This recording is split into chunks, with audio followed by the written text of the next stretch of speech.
आपके सामने junior officer ही सही, लेकिन जब जब देशद्रोह का मामला सामने आता है, एक सीआईडी ऑफिसर की ड्यूटी बनती है कि वो अपनी जान की बाजी लगा के भी देशद्रोही को पकड़े, और आज हम वही करने वाले हैं सर। बहुत टेंशन है। जब जब टेंशन बढ़ती है तो मेरा दिमाग काम करना बंद कर देता है। जैकी का नाम सुन के ऐसा हुआ सर? जैकी? कुछ याद नहीं आ रहा है। कौन जैकी, कौन मैं? सर, अगर आपकी याददाश्त खराब हो गई है तो फिर आप पुलिस में नहीं रह सकते। पुलिस? हथौड़े बज रहे हैं, हथौड़े बज रहे हैं दिमाग में। आपकी याददाश्त जल्द से जल्द वापस आ जाए तो अच्छा है सर, वरना बहुत कुछ हो सकता है सर।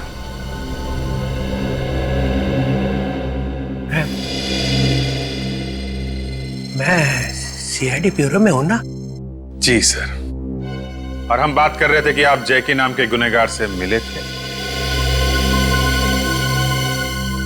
सच्चाई सुननी है तुम लोगों को? जी सर। मैं सोच रहा था कि ये बात मैं तुम लोगों से छुपा लूं। कुछ गलत होगा तभी तो छुपा रहे थे आप। मैं इस आदमी से मिला था क्योंकि इसने मुझे फोन किया था कि इसे मालूम है एसीपी प्रद्युमन कहाँ है। इसे मालूम था और मुझे एसीपी चाहिए था, इसलिए मिला था। तो क्या क्या क्या बताया इसने सर? ये बात मैं तुम्हें नहीं बता सकता। एसीपी ने क्या क्या गुनाह किए इस बात का अंदाजा तुम्हें हो ही नहीं सकता है। तुमने मुझ पे इल्जाम लगाया, फिर भी मैं तुम्हें माफ कर देता। मालूम है क्यों? क्यों सर? इतनी मेहरबानी क्यों? क्योंकि मैं कितना भी चीखूं और चिल्लाऊं, मैं इस बात को झुठला नहीं सकता हूं कि तुम सब एक अच्छे सीआईडी ऑफिसर्स हो। इस कौवे के मुंह से कोयल की आवाज कैसे निकली? मगर एक गुनाह किया है तुम सबने। क्या सर? एसीपी को बचाने की कोशिश की। बस सर, गाड़ी रोक दीजिए यहीं पे सर।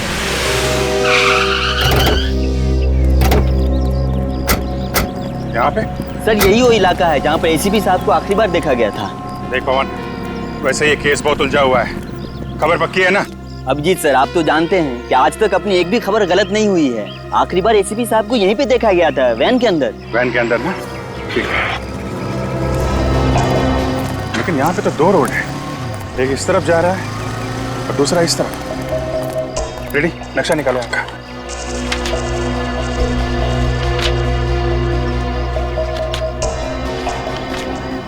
ये देखो, ये वाला रोड त्रिपोलिया बाजार की तरफ जाता है, जो कि काफी भीड़ भाड़ वाला इलाका है। भीड़ भाड़?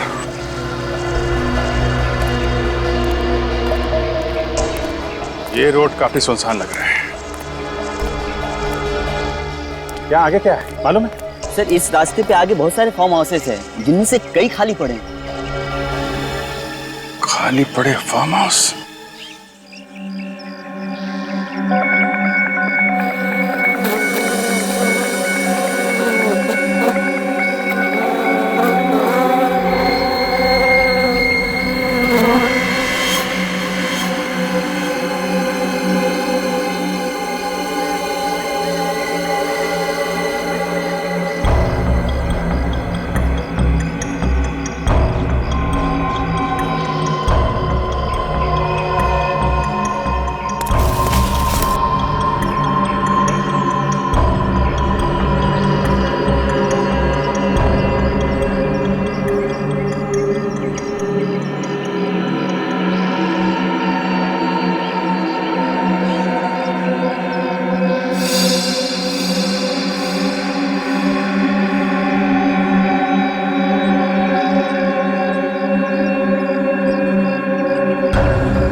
यहाँ पे मौजूद हर इंसान को मालूम था कि एक कैनिस्टर है जिसकी वजह से ये सब हो रहा है और जिसमें ये स्क्रोल छुपा हुआ है,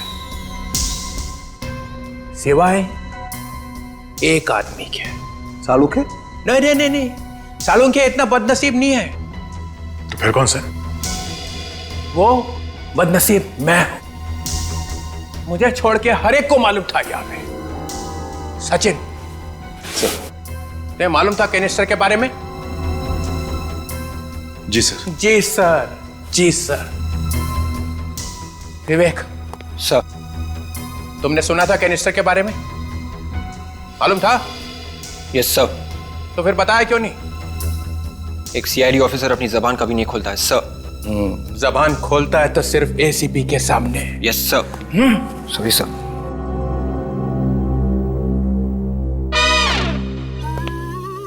पूर्वी, सर। तुम्हें मालूम था? मालूम था सर। फिर भी चुप रही? सर, एक सीआईडी ऑफिसर कभी अपनी जबान नहीं खोलती है। एक ही घूंटी पिला रखी है सबको एसीपी ने। सर वो मैं चुप।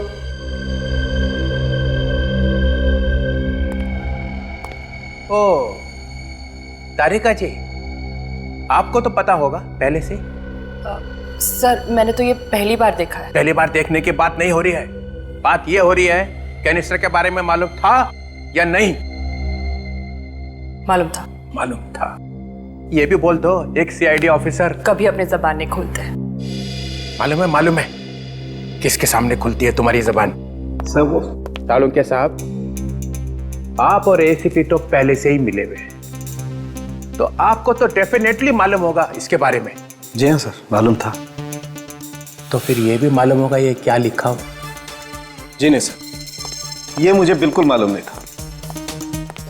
हिंदुस्तान का बच्चा बच्चा सिर्फ एक ही डॉक्टर के बारे में जानता है और वो है डॉक्टर सालुंखे। उसे नहीं मालूम होगा ये क्या लिखा है? सर मुझे जहर, लाशें, गन्स, गोली, बारूद, मक्खी, मच्छर, बिच्छू, इन सब के बारे में पता है सर। इन सब के बारे में पता है, लेकिन इसके बारे में मुझे नहीं पता है। क्यों? क्योंकि ये आप लोगों का काम है सर। आप लोगों को इसकी जानकारी होनी चाहिए। मुझे? जी हाँ सर, आप तो बड़े बड़े केसेस सॉल्व करते हैं ना सर। ये सालुंखे नहीं बोल रहा है, ये एसीपी का एजेंट बोल रहा है। ये बात है। हाँ हूं सर, मैं एसीपी प्रद्युमन का एजेंट हूं। प्रद्युमन मेरा दोस्त है और ये सालुखे प्रद्युमन के लिए अपनी जान तक दे सकता है। सालुंखे, तूने आश्रम ढूंढ लिया है ना? ढूंढ लिया है, मैंने आश्रम ढूंढ लिया है। और आप चाहें तो मुझे नौकरी से निकाल दीजिए अभी इसी वक्त सर। सालुंखे, वापस आओ। It's an order.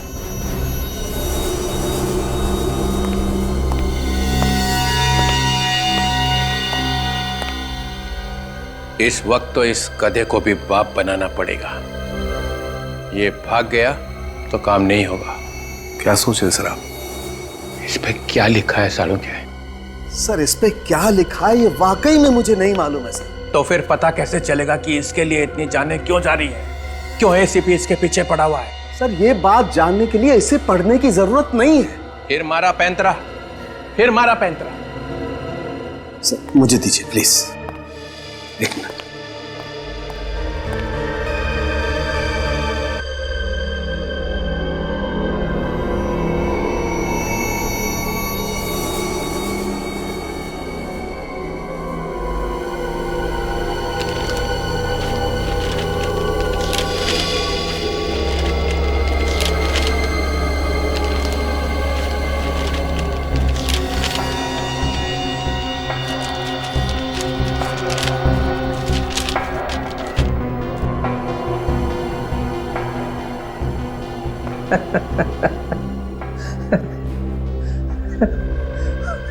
खोदा पहाड़ निकली चुहिया।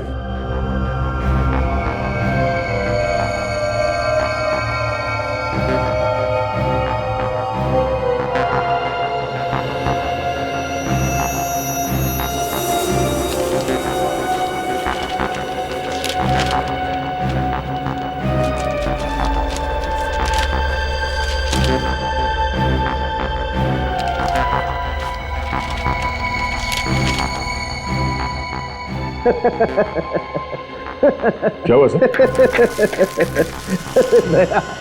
पौधा पहाड़, निकली चुईया और चुईया ने दिखाया रास्ता। ये देखिए,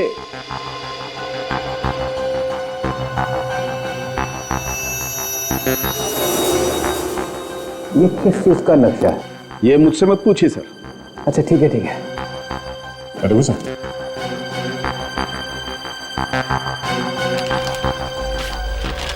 ये यहाँ पे कुछ लिखा हुआ है।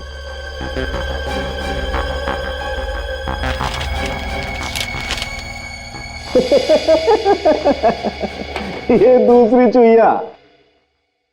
सर, इन्हें प्रोजेक्ट करके देखें। नेकी और पूछ पूछ करो कुछ।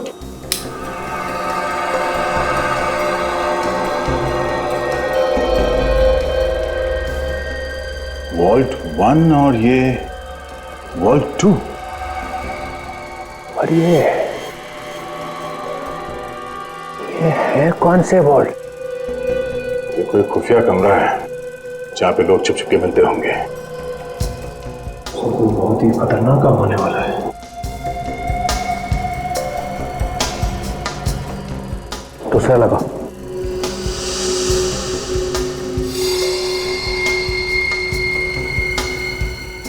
माय गॉड, शहर की पाइपलाइंस। पाइपलाइंस, यहां से वहां पाइपलाइंस। पहले वाले में वॉल्ट और दूसरे में पाइपलाइंस। नो, कोई बहुत बड़ी गड़बड़ होने वाली है।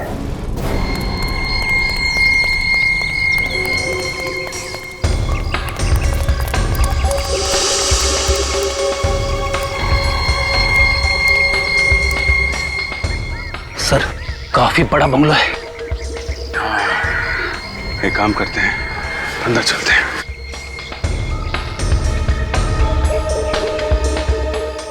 वो क्या है?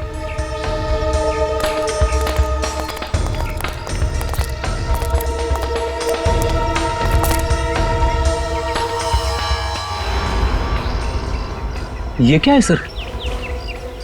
ये जूते के अंदर की प्लेट लगती है, पेड़ी। ये देखा, इसको काट के आरी बनाया गया है।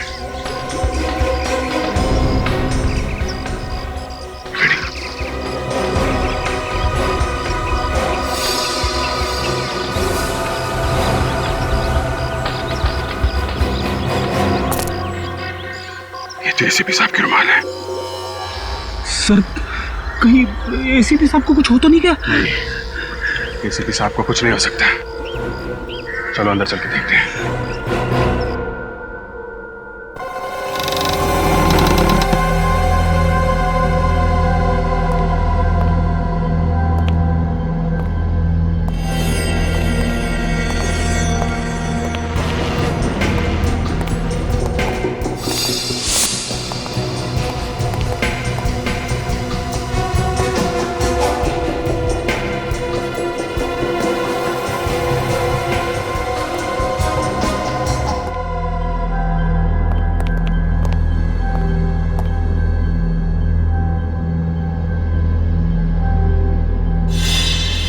बम बनाने का सामान।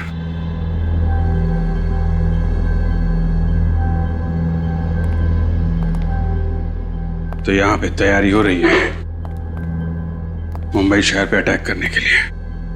मगर सर, मुंबई शहर में ये अटैक कब होंगे और कहां पे, इसका पता कैसे चलेगा? एक मिनट, रेडी।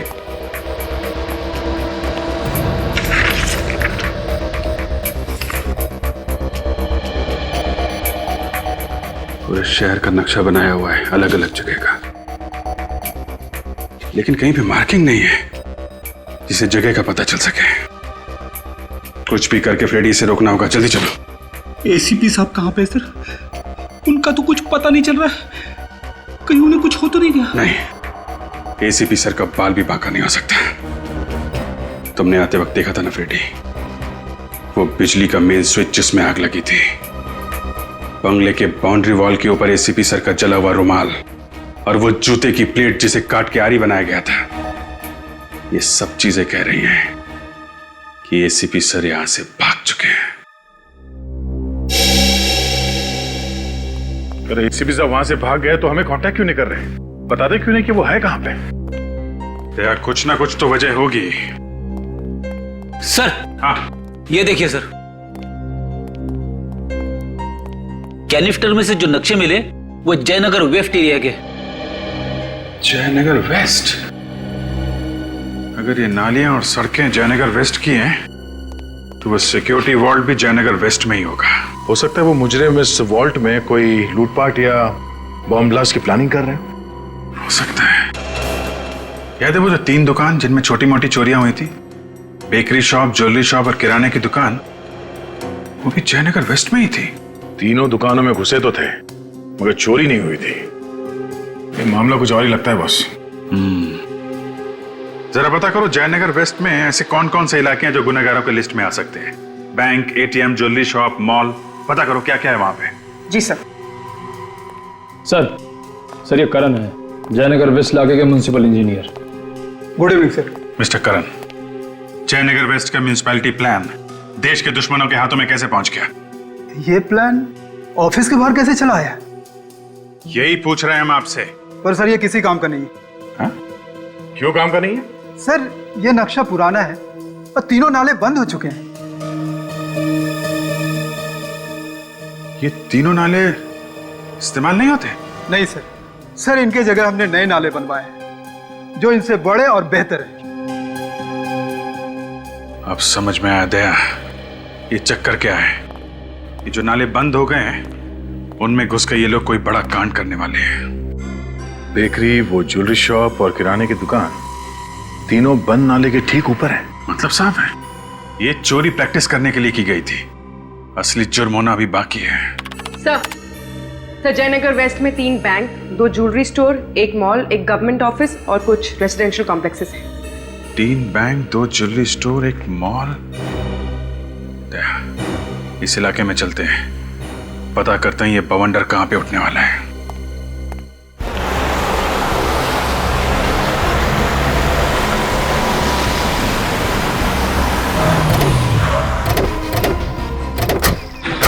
भीड़ कैसे? क्या हुआ यहाँ पे? हाँ? सुना है बैंक में कुछ गुंडे घुस गए। बैंक में? तो ये तो वही बैंक है हमने वोल्ट की पूछताछ करने के लिए आए। बैंक के मैनेजर ने तो कहा था वोट है नहीं, 10 लाख के झूठ नहीं। कोई तो बुलाओ। क्या हुआ है? कितने लुटेरे अंदर? सर 4 लुटेरे हैं, चारों ने मास्क पहन रखा है। और कितने लोग हैं अंदर? कितने लोग हैं? सर वो तो पता नहीं सर, लेकिन सर अच्छा हुआ कि बैंक अभी अभी खुला है। मैं 10 मिनट लेट हो गया, नहीं तो मैं भी अभी अंदर फंस चुका होता। मतलब अंदर एम्प्लॉइज हैं? जी।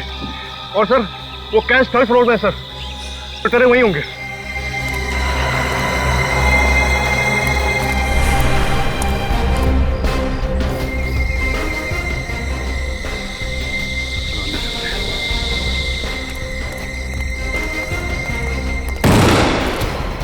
आ जाओ सब लोग, आ जाओ पीछे आ जाओ, जल्दी मूव।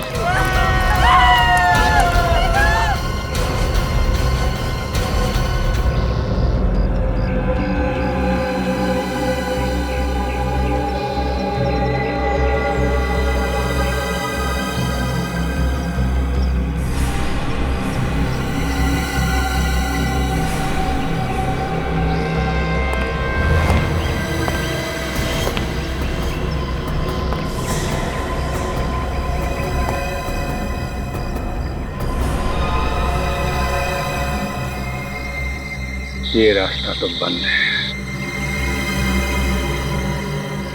आप लोग बताते क्यों नहीं कि आपको क्या चाहिए? बता देंगे। अभी बैठ जाओ, चुपचाप बैठ जाओ। अभी देखिए आप लोग को पैसे चाहिए ना, जो चाहिए ले जाइए, पर किसी पर गोली मत चलाना। देखो अगर तुम लोग चुपचाप बैठोगे तो किसी को कुछ नहीं होगा। चलो बैठ जाओ शांति से। कैसे बैठ जाए शांति से? मेरे घर में मेरी बेटी है, मेरा पति है। चुपचाप बैठिए, हम किसी को कुछ नहीं करेंगे। हमें छोड़ दीजिए।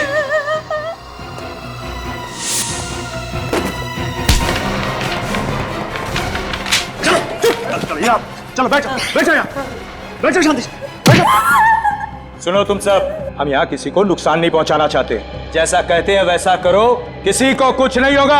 आपको क्या लगता है इस जुर्म में दुश्मन देश का हाथ हो सकता है? देखिए अभी कुछ बता नहीं सकते, फिलहाल हमारा ध्यान इन मासूम जिंदगियों को बचाने में लगा हुआ है। प्लीज आप लोग कोऑपरेट कीजिए। 1 घंटा हो चुका है उन बेचारों को वहाँ फंसे हुए, आप लोग अंदर भी नहीं जा पा रहे हैं, कैसे बचाएंगे आप? क्या चाहते हैं आप लोग हैं? हम लोग गन लेके उन मुजरिमों पे अटैक कर दें? अगर शूट आउट में किसी मासूम की जान चली गई तो कौन जिम्मेदारी लेगा? आप लेंगे?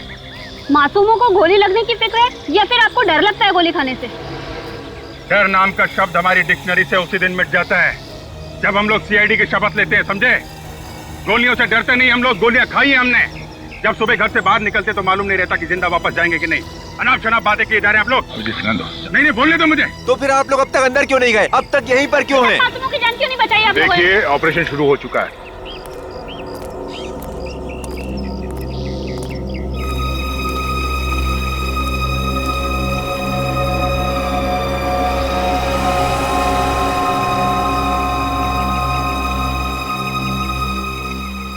विवेक सर, जरा मैप निकालो यहाँ से। देखो ये मैन होल कहाँ पे है? ये सर, ये टनल अंदर ये बैंक के नीचे जा रही है। और सर इंजीनियर तो कह रहा था कि ये ड्रेनेज सिस्टम बंद है। बंद है तो क्या हुआ, रास्ता तो है, यहीं से बैंक जाएंगे हम लोग।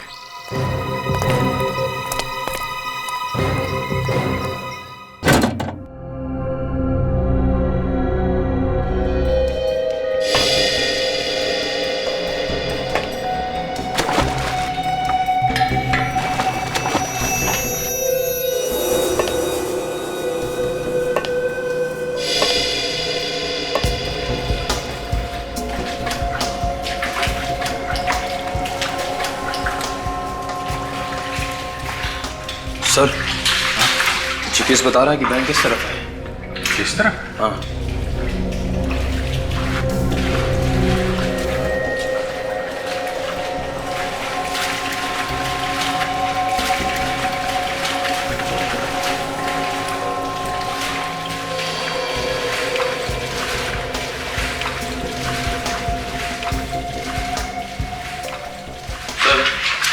जीपीएस के हिसाब से हम ठीक बैंक के नीचे हैं। बैंक के नीचे? हाँ सर।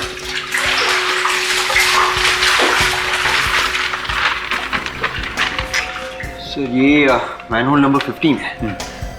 नक्शे के हिसाब से ये एग्जैक्टली बैंक के बेसमेंट में खुलेगा। वेरी गुड, चल चलते हैं।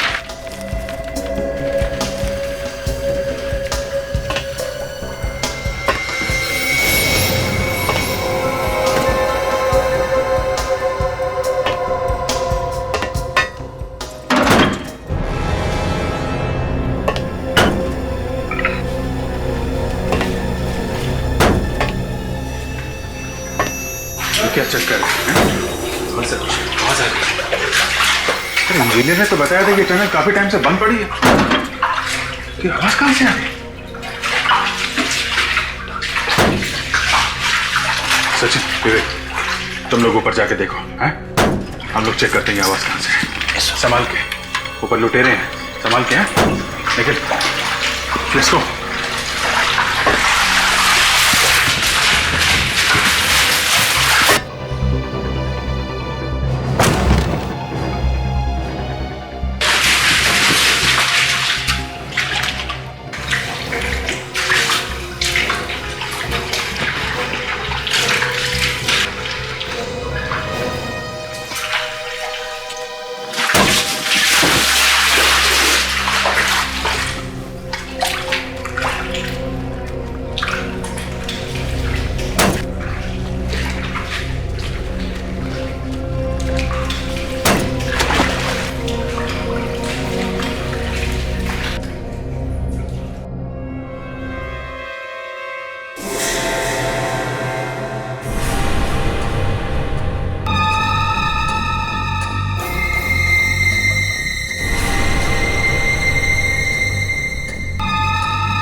विवेक, लोहा गरम है, मारो थोड़ा।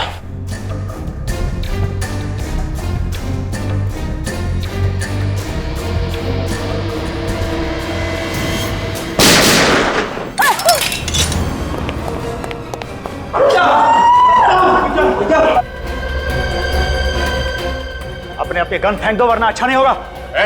सीआईडी वालों को धमकी देता है। अच्छा हो सर आप आ गए। आप लोग घबराइए मत, आप आजाद हैं और एक एक करके जा सकते हैं। कोई भी बाहर नहीं जाएगा। देखो तुम लोग गलती कर रहे हो, सबके सब मारे जाएंगे। वो फोन उठाओ, सारी बातें अपने आप समझ में आ जाएगी।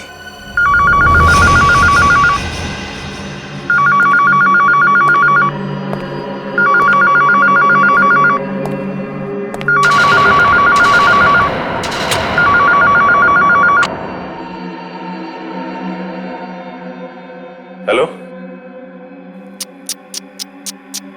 पता है सचिन, मुझे शुरू से ही लगता था कि तुम सीआईडी में रहने के लायक हो नहीं, और आज तुमने मेरा शक हकीकत में बदल दिया।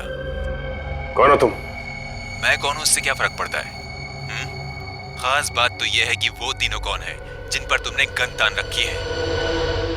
कौन हो तुम तीनों? अपने अपने मास्क निकालो जल्दी।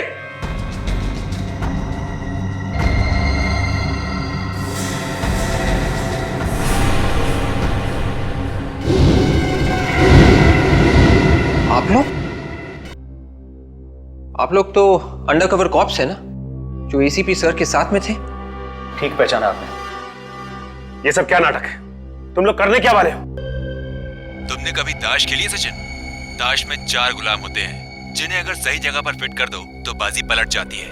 मैंने भी कुछ ऐसा ही किया है। मैंने भी इन गुलामों को अपना पपलू बना लिया।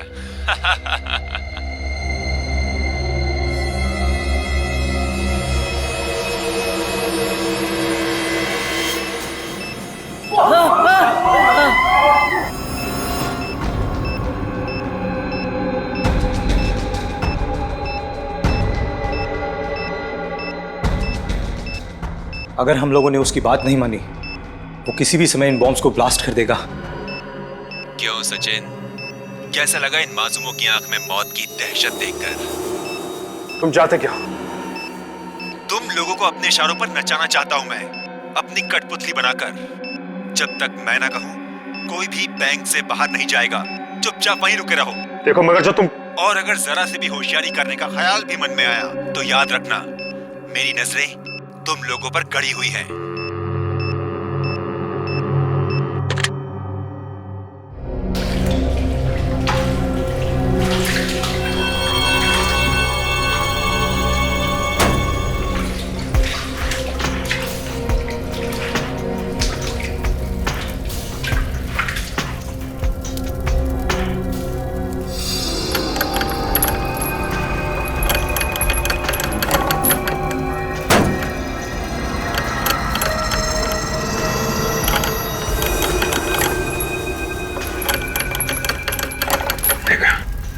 यहां से लूटा जा रहा है देश का सोना। सर, गवर्नमेंट ऑफिस से सोना और बैंक से पैसा? बैंक में जो बंधक बनाए गए हैं, ये सिर्फ हमारा ध्यान भटकाने के लिए है। असली मकसद तो यही है, सोना। सर, वो जो तीनों दुकानों में चोरी हुई थी, वो वहां से तो खोद के रास्ता बनाया गया था इस गवर्नमेंट वॉल्ट तक पहुंचने के लिए। इन्हें रोकना होगा निखिल।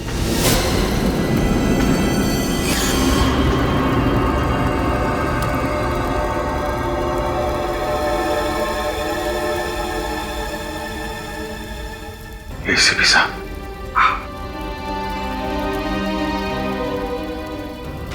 सर, आप ठीक है सर? मैं ठीक हूं अभिजीत। सर, यहाँ पीछे गवर्नमेंट वॉल्ट से सोना चुराया जा रहा है। मुझे पता था अभिजीत, इसीलिए तो मैं यहाँ पर आया हूँ। अरे यार मदद कर, जल्दी कर, कहीं सीआईडी नहीं आ जाए। चलो रुकते हैं, देखते कैसे लेके जाता है सोना। जल्दी कर, चल। रुक जाओ, अपने आप को हमारे हवाले कर दो। अरे ऐसे भी ये तो जिंदा है। बहुत मोटी चमड़ी है एसीपी की, इतनी आसानी से दम नहीं तोड़ने वाला। हाँ, बिल्कुल सही कहा तुमने। जब तक तुम जैसे कीड़े इस देश में सांस लेते रहेंगे, एसीपी प्रद्युमन की भी सांस चलती रहेगी, समझे? नहीं एसीपी साहब, ऐसा मत कीजिए एसीपी साहब। हम लोगों ने इस सोने के लिए कितनी मेहनत की, रात रात भर जागकर कैसे कानून को बेवकूफ बनाया, प्लान बनाया। आप चाहते हैं कि अब हमारे इस प्लान पर पानी फेर दें? प्लान फेल हो चुका है। चलो अब ससुराल चलने की तैयारी करो।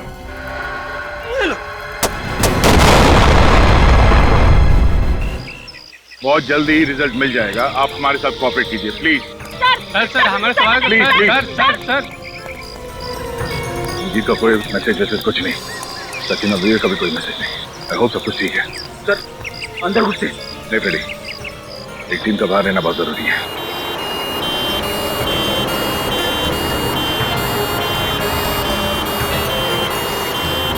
सर 3 एम्बुलेंसेस एक साथ।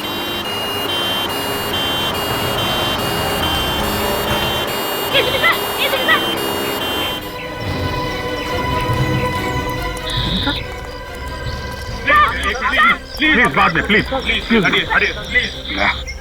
बैंक के अंदर जो लोगों को पकड़ के रखा है ये सब नाटक है। असली मकसद है हमारे देश का सोना लूटना, जो एम्बुलेंस में डालकर ले जाने वाले हैं।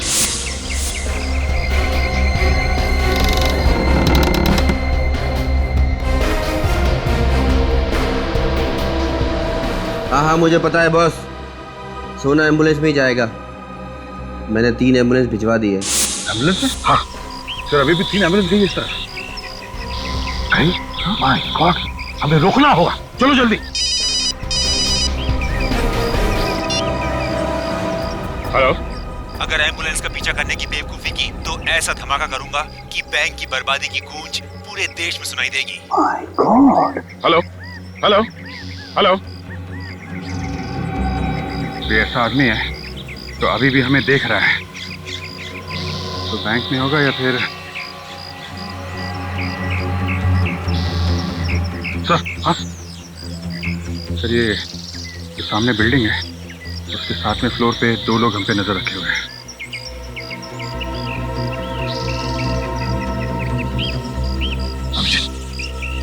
यहाँ का सब संभाल लो। मैं और दया और फ्रेडी हम जाकर देखते हैं। Let's go please.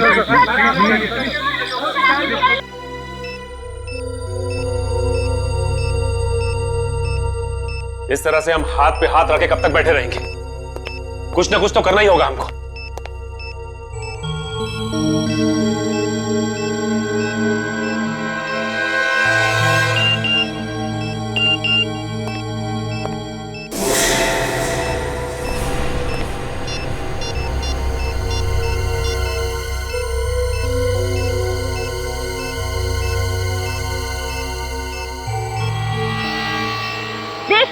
आतंकवादी हमला हुआ है और अचानक एसीपी साहब कहीं गायब हो गए थे। क्यों?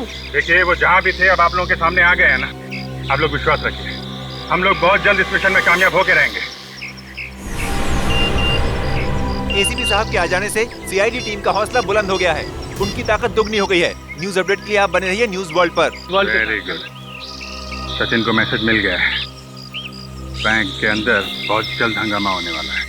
लेकिन इसमें हमारी गलती क्या है? हम तो अपनी ड्यूटी कर रहे थे। एक नहीं तुम सबकी ड्यूटी। अब एक ही रास्ता है इन सबकी जान बचाने का। इन तीनों को खिड़की से नीचे फेंक देते हैं। पागल हो गए हो क्या तुम? पागल हो गए हो क्या? कौन सा तरीका है सबकी जान बचाने का? यही तरीका है। बिल्कुल सही कहा तुमने विवेक। न रहेगा पास न फटेगा ये बॉम्ब।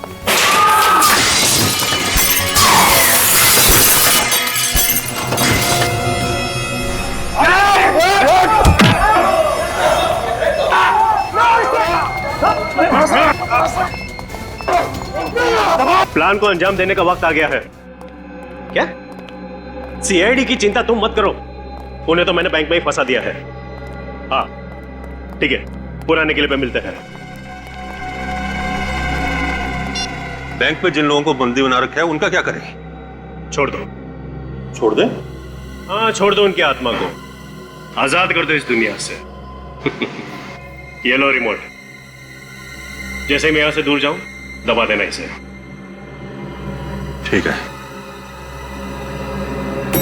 सीआईडी रुक जाने तो गोली मार दो।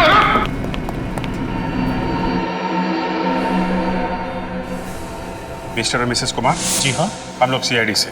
सोने का कैनिस्टर था, बहुत पुराना था। तुम जानते हो इसे? हाँ सर, ये वही बिजनेसमैन मोहित कुमार है जिसके घर से जूही ने सोने का कैनिस्टर चुराया था। मुझे लगा डीसीपी ने अभी तक सीआईडी के टुकड़े टुकड़े कर दिए होंगे। डीसीपी साहब ने? ये नामुमकिन है। जब तक तुझ जैसे गटर के कीड़े समाज में है ना, तब तक उसे साफ करने के लिए सीआईडी एक साथ ही रहेगी। एक बटन दबाते ही बैंक में मौजूद सारे लोगों के चिथड़े उड़ जाएंगे। उनकी जलती हुई लाशों का धुआं यहाँ तक पहुंचेगा। अगर एक भी मासूम को कुछ हुआ ना, तो याद रखना तेरा वो हाल करूंगा कि अपने जिंदा होने पे पछताएगा तू। रिमोट कहाँ है? रिमोट कहाँ है? रिमोट जहां है मेरे पास। छोड़ दो विराज को, नहीं तो रुक जाओ। 1 2 3 रुक जाओ।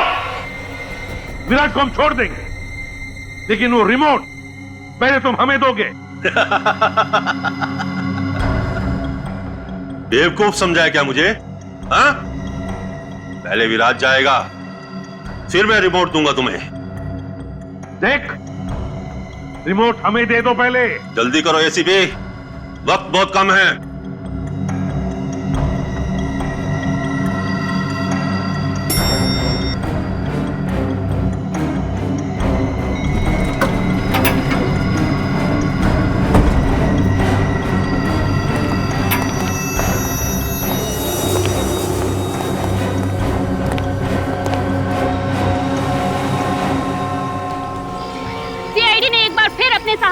न सिर्फ बैंक में मौजूद लोगों की जानें बचाई, बल्कि उन तीनों अंडरकवर एजेंट को भी बचा लिया है जिन्हें ह्यूमन बॉम्ब बनाकर अंदर भेजा गया था। मैं ममता कुकरेती, कैमरामैन सुरेश के साथ बीटीवी। सर, विराज और उसके आदमी अगर सोना लेकर भाग गए तो पूरी दुनिया में हमारी बहुत बदनामी होगी सर। हमारे होते हुए सोना लेकर कोई भी नहीं जा सकता। Hello, okay, thank you sir. पता चल गया वो एम्बुलेंस कहां जा रही है।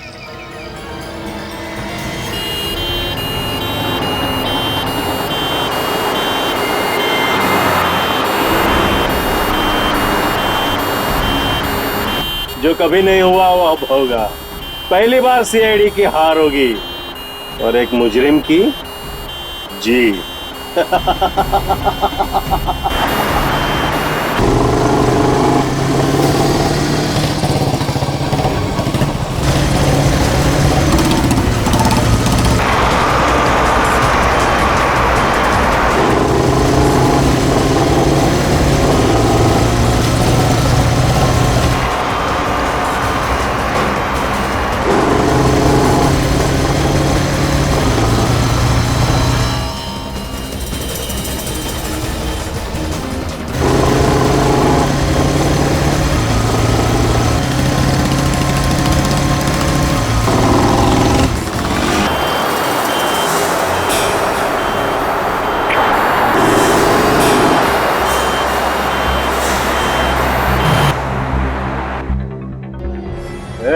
गाड़ी क्यों रुका? सीआईडी के 2 कबूतर हैं।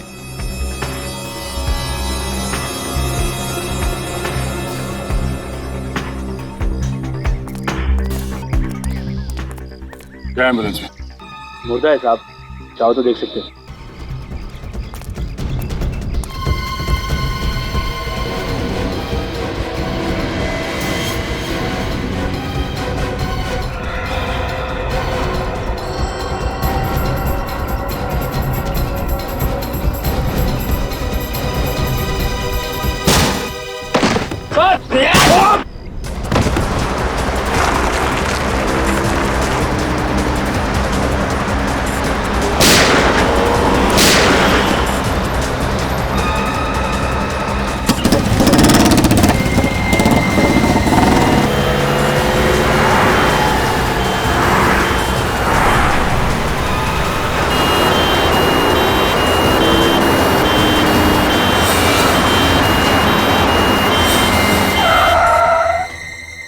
अब क्या हुआ?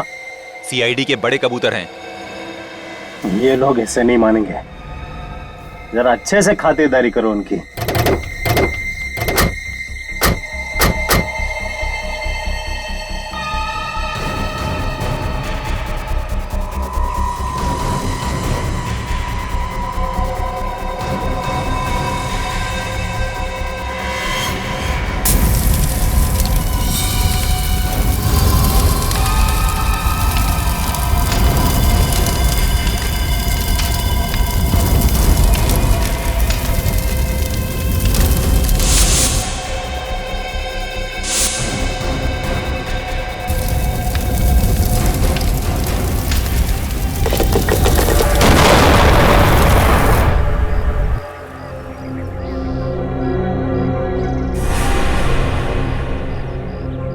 सीआईडी खलास।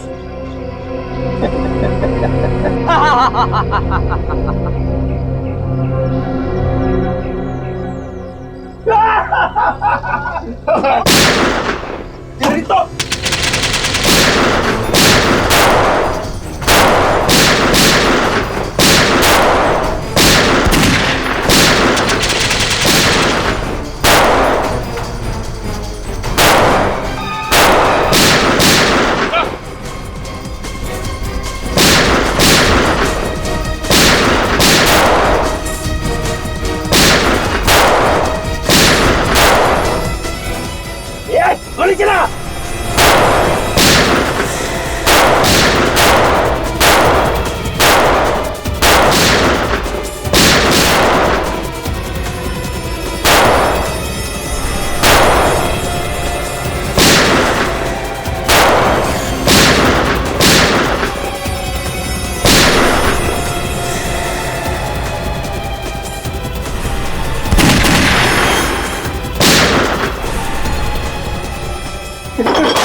मेरा सोना किसी को नहीं दो।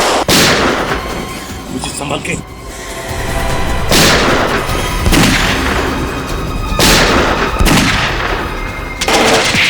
ओए! ओए!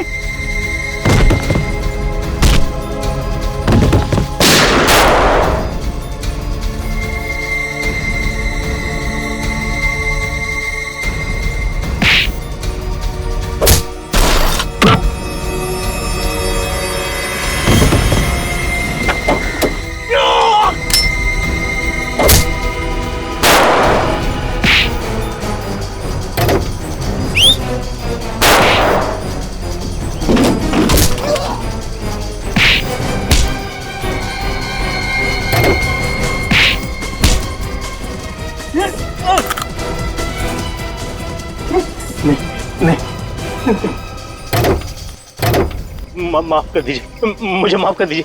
माफी और तुम्हें है? तुम्हारा तो सत्कार होना चाहिए। दया, जरा इन्हें ब्यूरो का रास्ता दिखाओ। मुझे जाने दो, मुझे माफ कर दो।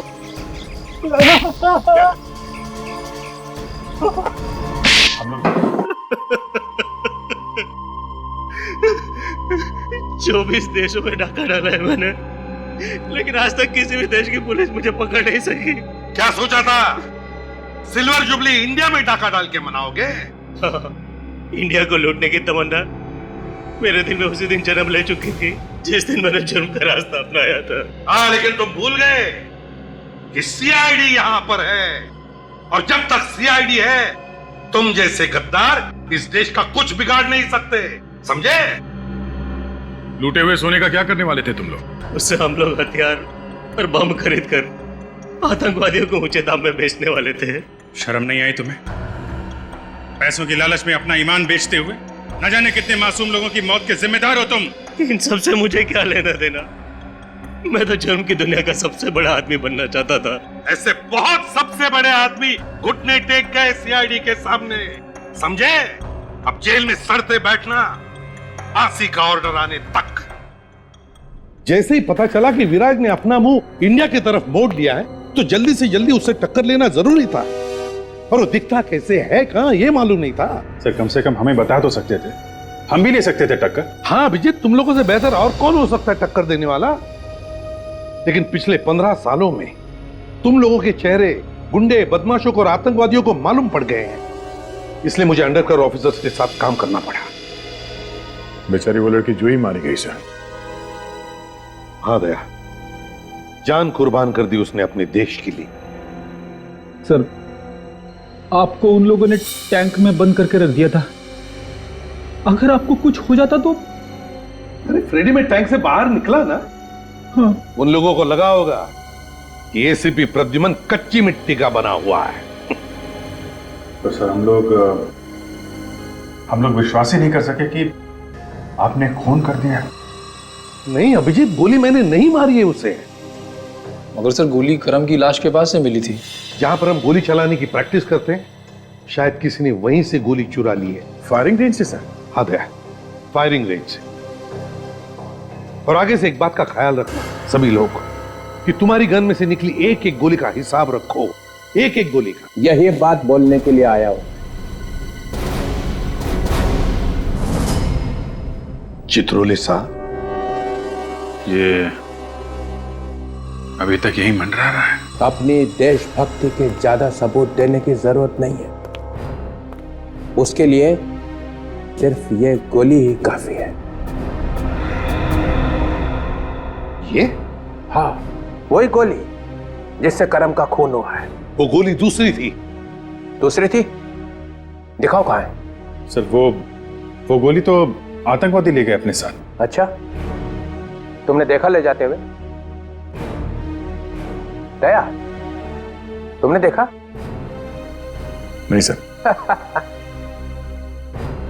जंगल में मोर नाचा किसी ने नहीं देखा। क्या देश के लिए लड़ना जंगल में नाचने जैसा है सर? इस गोली पे तुम्हारा नाम लिखा हुआ है कि ये गोली तुम्हारी गन में से ही चली है।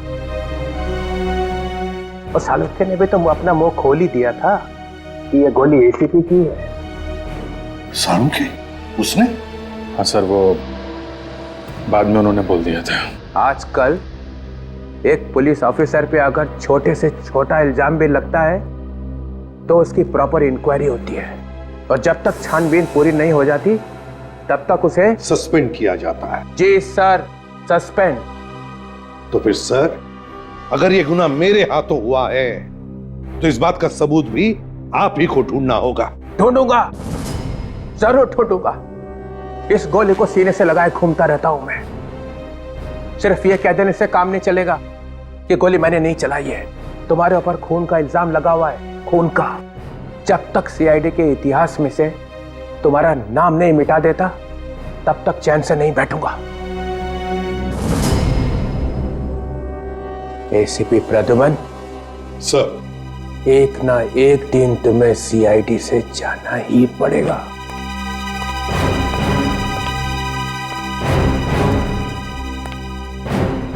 मुझे भी इंतजार रहेगा।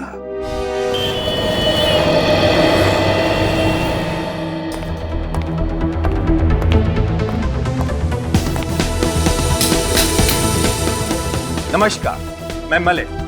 एक मजेदार एपिसोड में आप सभी का स्वागत करता हूं।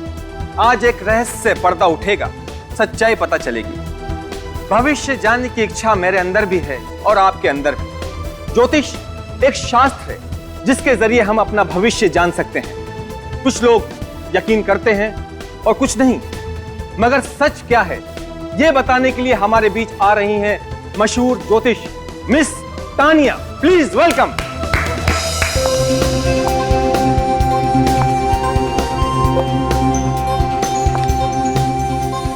Hello Malay. हेलो, प्लीज आइए। श्योर।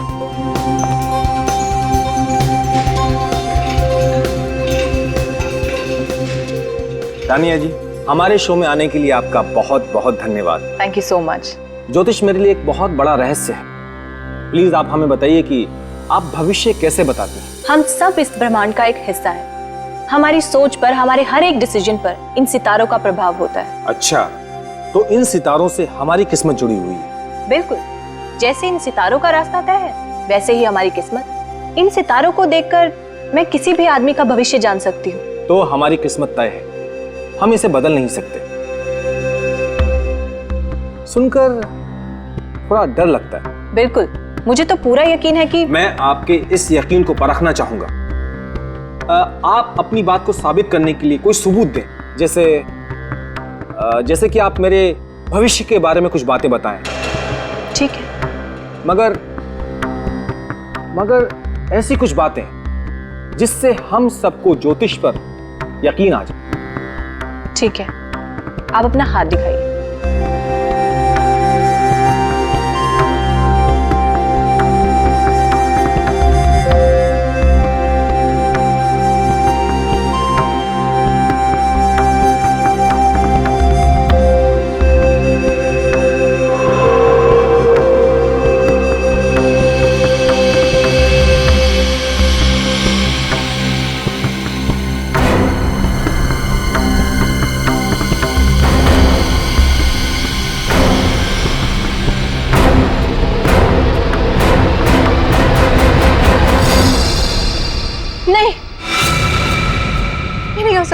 हम इंटरव्यू के लिए मान गए और हमारे साथ यहाँ स्टूडियो में मौजूद हो, विश्वास ही नहीं हो रहा है। क्या हम सीआईडी वाले इतने खड़ूस लगते हैं? नहीं नहीं, बिल्कुल भी नहीं।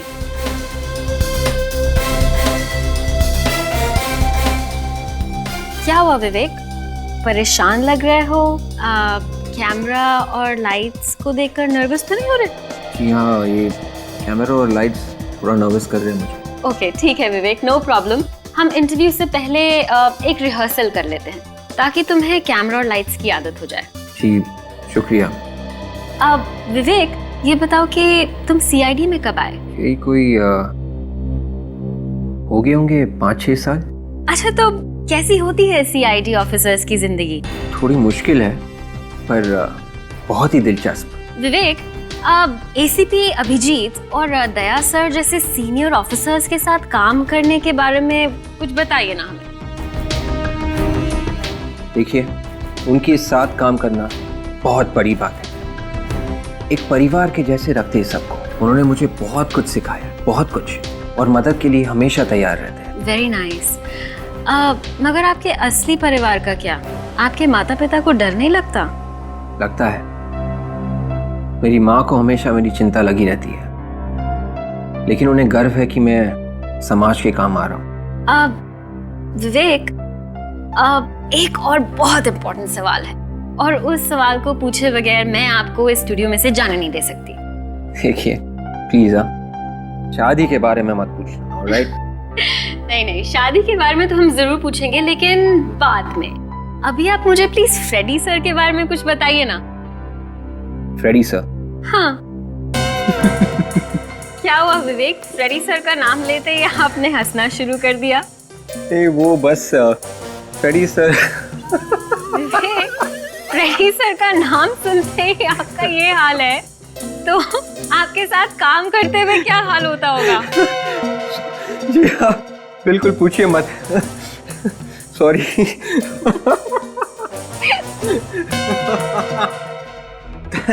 तानिया जी, जो होने वाला है वो बताने के लिए कहा था। आपकी ये घबराहट तो मुझे भी डरा रही है। ऐसी कौन सी बात है? आज आपका आखिरी दिन है। तानिया जी, तो आज मैं मरने वाला हूँ। हाँ। मगर कैसे? मैं तो बिल्कुल फिट हूँ, मुझे कोई बीमारी भी नहीं, और मैं गाड़ी भी सेफली ड्राइव करता हूँ। फिर मेरी मौत कैसे होगी? ये मुझे नहीं पता। कमाल है, मेरी मौत होगी ये पता है, मगर कैसे होगी ये नहीं पता। मैंने तुम्हारे हाथ की रेखाएं पढ़ी हैं और मैं ये नहीं लिखा। ताज्जुब है, रेखाओं में अधूरी बात क्यों लिखी हुई है? भविष्य पढ़ना कोई टीवी प्रोग्राम देखने के जैसा नहीं है जिसमें सब कुछ दिखाई दे। मैं नहीं मरूंगा तानिया जी। कल आप और ये सभी लोग कल मेरे साथ मेरे घर पर नाश्ता करेंगे।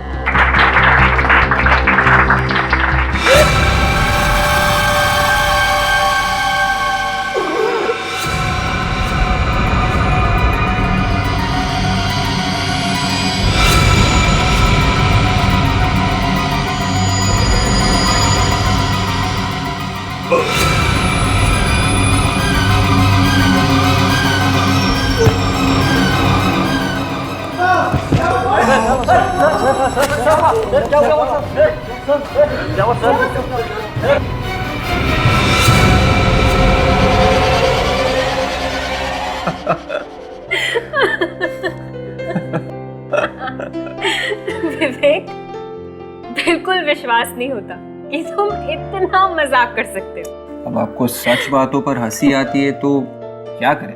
अरे वाह, वेरी नाइस विवेक। ऐसा लगता है पूरी तरह से कंफर्टेबल हो गए हो। तो इंटरव्यू शुरू करें? बिल्कुल। ठीक है, तो मैं अपने कैमरामैन और बाकी के सारे क्रू को बुला लेती हूँ। प्लीज।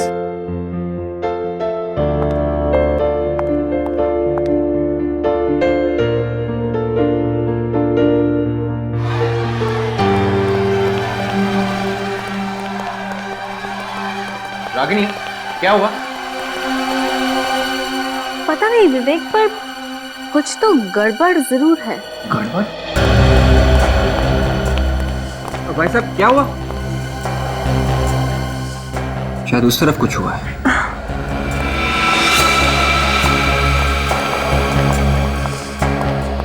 एक मिनट पीछे होइए प्लीज प्लीज।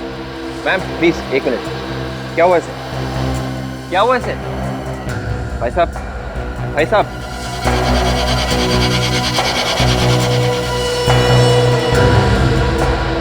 ये तो मर चुका है।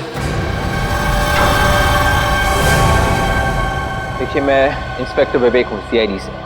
सीआईडी? जी हाँ, आप लोग प्लीज पीछे जाइए प्लीज प्लीज। आप में से कोई भी इस बॉडी को हाथ नहीं लगाएगा और ना ही इस बिल्डिंग के बाहर जाएगा जब तक मैं ना कहूं। ऑलराइट, गेट बंद कर दीजिए प्लीज।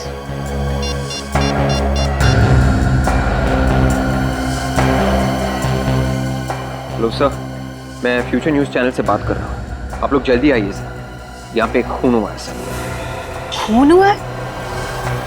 Are you sure कि ये खून हुआ है? आप कौन? सर ये मशहूर एस्ट्रोलॉजर तान्या हैं। इन्होंने अभी अभी बताया था कि इनकी मतलब मलाई की मौत होने वाली है। तान्या जी?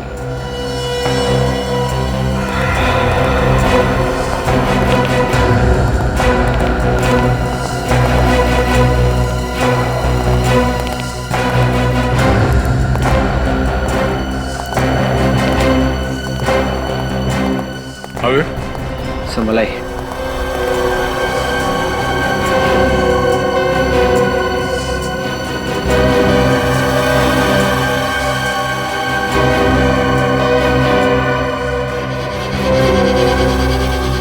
मुट्ठी बंद कर रखी है। मुट्ठी से बंद क्यों है?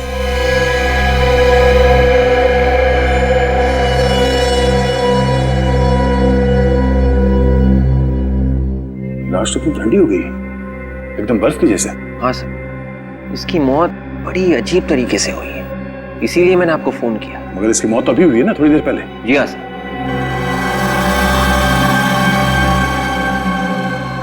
ऐसा लगता है ये लाश किसी फ्रीजर में रखी गई थी। सर लाश भी यहीं पे पड़ी हुई थी और इसकी मौत भी सबके सामने ही हुई। बॉडी अकड़ भी गई है। राइगर मोर्टिस को होने में कम से कम 4-5 घंटे लगते हैं। इतनी जल्दी ये बॉडी कैसे अकड़ गई?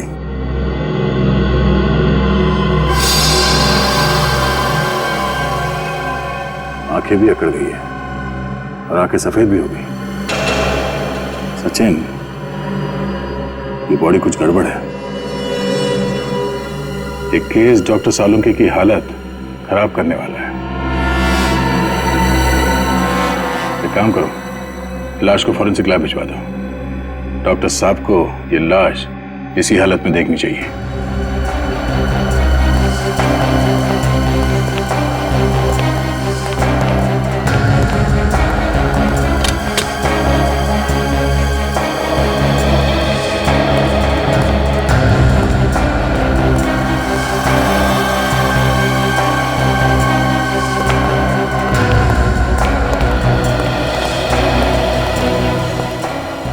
सर एक और बात है। क्या? वो तान्या है सर, एक एस्ट्रोलॉजर। मलय उसी का इंटरव्यू ले रहा था। दोनों बैठे हुए थे और रिकॉर्डिंग चल रही थी। उसी बीच मलय ने तान्या को अपना हाथ दिखाया। तान्या ने हाथ देखा और कहा, मलय तुम्हारी मौत होने वाली है। उसके बाद अचानक ये सब। उसकी मौत लिखी हुई थी। मौत को जब आना होता है वो आकर रहती है, उसे कोई नहीं टाल सकता। तो हम ये समझे कि जैसे ही आपने उस आदमी का हाथ देखा, आपको मालूम पड़ गया था कि ये आदमी ऊपर जाने वाला है। जी हाँ। रानी जी, आपको एक बात बोलूं? मैं आपके बारे में कुछ नहीं बताऊंगी। हमने बड़े बड़े पाखंडी और तांत्रिकों को देखा है, समझी? ज्योतिष विज्ञान कोई पाखंड नहीं है। तो क्या ज्योतिष विद्या एक करंट की तरह है, हा? जो हाथ में तार लगा और फौरन झटका लगा? क्यों? मतलब उस आदमी का हाथ देखते तुम्हारे दिमाग ने बोल दिया कि आदमी मरने वाला है। हा? तुम क्या अंतर्यामी हो, भगवान हो, क्या हो तुम? सर ये भी तो हो सकता है कि ये खूनी के साथ मिली हुई हो। ये आप क्या कह रही हैं? मौत तो ऊपर वाले के हाथ में होती है। हम तो सिर्फ एक जरिया हैं और मैं चाहकर भी मौत को नहीं बुला सकती। तो मलय कैसे मर गया?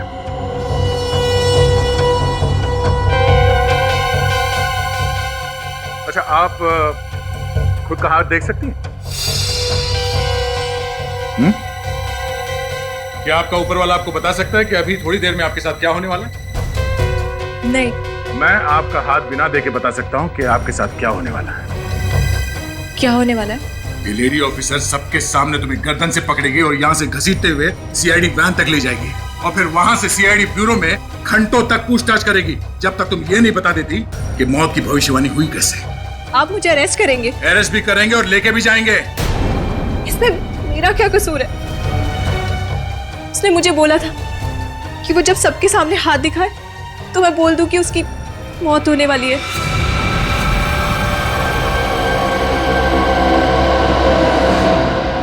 देखा, सीआईडी के सामने भविष्यवाणी भी बदल जाती है। मुझे भविष्यवाणी करने के लिए कहा गया था सर। मलय ने कहा था? जी हाँ। तुम सच बोल रही हो? मैं सच बोल रही हूँ सर। अगर मैं गुनहगार होती तो मैं वहां क्यों रुकती? मलय मरने वाला था और उसे इस बात की कोई चिंता नहीं थी। मलय मरना क्यों चाहता था? चक्कर क्या है?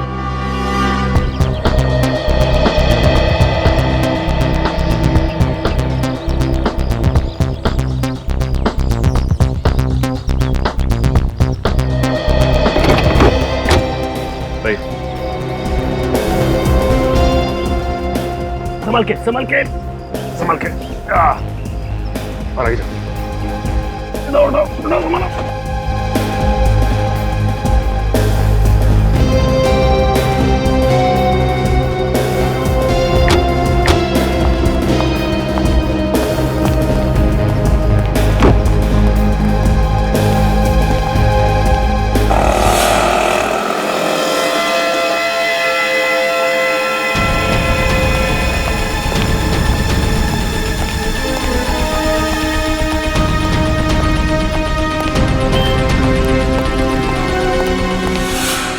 ताला लगाओ। सिक्योरिटी वाला खा गया। सिक्योरिटी,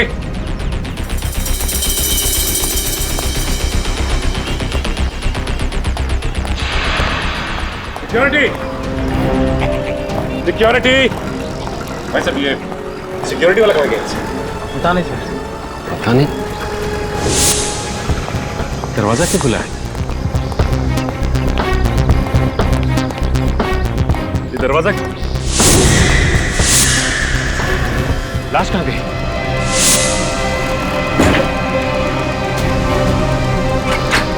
लाश कहाँ गई?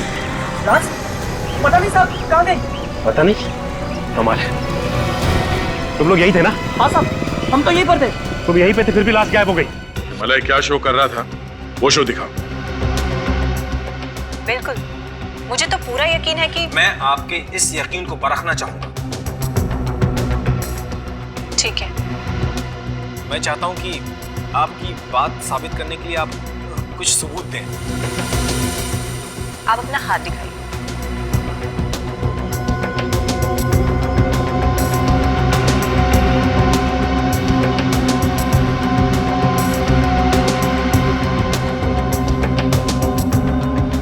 ये नहीं हो सकता। नहीं हो सकता? आपकी घबराहट तो मुझे डरा रही है। आज आपका आखिरी दिन है। एक मिनट, जरा पॉज करो। रिवाइंड करो उसे। प्ले करो। ये बार बार अपनी घड़ी की तरफ क्यों देख रहा है? हाँ सर, और बार बार पसीना भी आ रहा है। लगता है मलाई कोई टेंशन में था।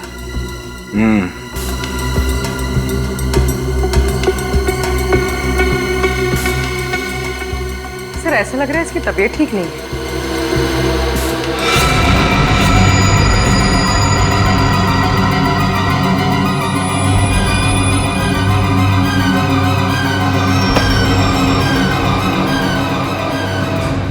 क्या बात है सर? मलय अपने प्रोग्राम में अजीब अजीब करतब कराने में बहुत मशहूर था। कहीं ये भी उसके दिमाग का फितूर तो नहीं? हा? ये भी प्लान था? नहीं सर, ऐसा कोई प्लान नहीं था। मतलब ये मौत एक आत्महत्या है? मलय का शरीर बर्फ की तरह जम गया था, कैसे? मुझे कुछ नहीं पता सर। मैं तो सिर्फ ये सोच रहा हूँ कि उसके बिना मैं शो कैसे करूंगा।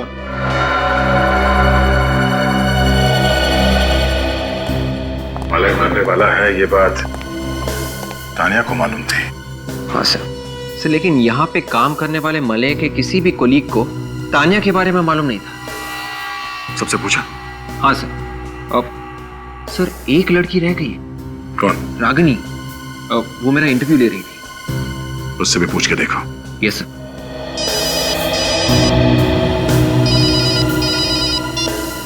हाँ सचिन। क्या मलय की बॉडी गायब हो गई? ठीक है, हम लोग अभी आते हैं। इतनी खुली जगह से कोई लाश कैसे चुरा के ले गया? कैसे? सर मैंने हर जगह देखा, लेकिन समझ में नहीं आ रहा कि लाश गई तो गई कहाँ।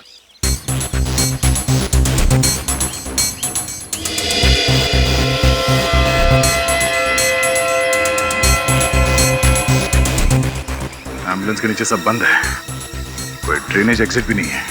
तुम्हें शक कैसे हुआ? सर जब मैं डेड बॉडी को अंदर रखवा के यहाँ से निकल रहा था तो सामने देखता हूँ कि गेट पे ताला लगा हुआ है और सिक्योरिटी गार्ड भी नहीं। और सिक्योरिटी गार्ड को ढूंढता हुआ मैं यहाँ से इस तरफ आया तो यहाँ नोटिस किया कि एम्बुलेंस का दरवाजा खुला हुआ है। ये दरवाजा, लाश कहाँ गई? ओह, मतलब तुम यहाँ से गेट की तरफ चल के गए, तुमने पीछे मुड़ के नहीं देखा और उसी दौरान किसी ने मलय की लाश को यहाँ से गायब कर दिया। तो सर, और इन्होंने भी नहीं देखा मुझे। एम्बुलेंस से किसी को एक लाश ले जाते हुए देखा? नहीं सर। शायद लाश को किसी बड़े से थैले में रखा हो। हाँ? नहीं सर, ऐसा तो किसी को नहीं देखा। अच्छा, सर ये कैसे हो सकता है? कोई लाश ले गया और किसी ने देखा तक नहीं। वही तो कुछ नहीं। सर मैंने सबसे पूछा, लेकिन सबका एक ही जवाब कि किसी ने कुछ नहीं देखा। ये लोग क्यों नहीं बता रहे हैं ये तो मालूम नहीं, मगर ये सब एक प्लान है। अगर ये गेट खुला होता तो एम्बुलेंस यहाँ गेट से बाहर चला गया होता, मगर नहीं, गेट बंद था और वहाँ पे कोई सिक्योरिटी गार्ड भी नहीं था। और मैं सिक्योरिटी गार्ड को देखने भी गया। एम्बुलेंस के दरवाजे के पास भी कोई नहीं था सर। बिल्कुल, ये सिक्योरिटी गार्ड भी मिला हुआ इस प्लान में।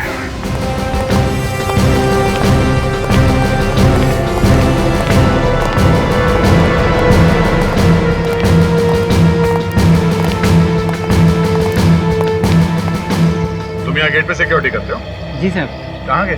सब पानी लेने गए सर, गर्मी बहुत है। पानी लेने गए थे आधे घंटे से। सब किसी से कहिएगा मत, वो जब से मौत हुई है ना सब मालिया साहब, तब से ऑफिस जैसे बंद सा हो गया सर, इसीलिए थोड़ी देर बैठ गया था। इसलिए ताकि मलय की बॉडी चुराई जा सके। चोरी हो गई साहब, इसमें मेरा कोई हाथ नहीं साहब, मुझे कुछ नहीं मालूम। बिल्कुल मौके पर ही गायब हो गए थे तुम? हाँ? और नहीं मैम, एक फोन आ गया था, उसी को अटेंड करने गया था और थोड़ी देर बैठ गया मैं। फोन किसे? वो पता नहीं साहब, लेकिन जब मैं वहाँ पहुँचा तो फोन कट गया। मुझे लगा घर पे फोन होगा, इसलिए थोड़ा इंतजार करने लगा। एक मिनट, जिसने तुम्हें कहा कि तुम्हारा फोन आया है उसने तुम्हें ये नहीं बताया कि किसने फोन किया था? नहीं साहब। अच्छा, तुमने पूछा क्यों नहीं उससे कि कौन बोल रहा है? सर क्योंकि इसके दोस्त और घर वाले हमेशा कॉल करते हैं, इसके लिए मैं कई बार पूछती नहीं हूँ। फोन करने वाला लड़का था या लड़की? सर लड़की थी। लड़की थी? उसने क्या बोला? जो बोला वही बताओ। हाँ, उन्होंने बोला कि महेश को बुला। महेश को बुला? महेश बोला या सिक्योरिटी गार्ड? सोच के बताओ।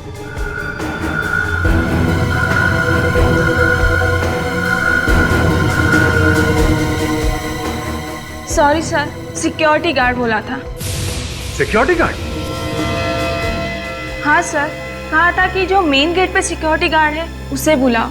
सर मुझे तो लगता है कि ये रिसेप्शनिस्ट मिली हुई है, कोई फोन नहीं आया होगा।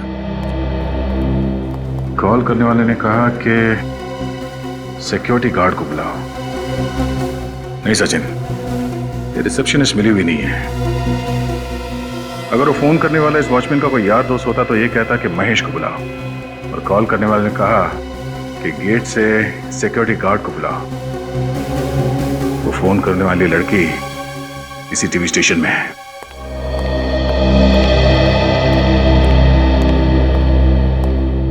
ये रागिनी का फोन क्यों नहीं लग रहा है?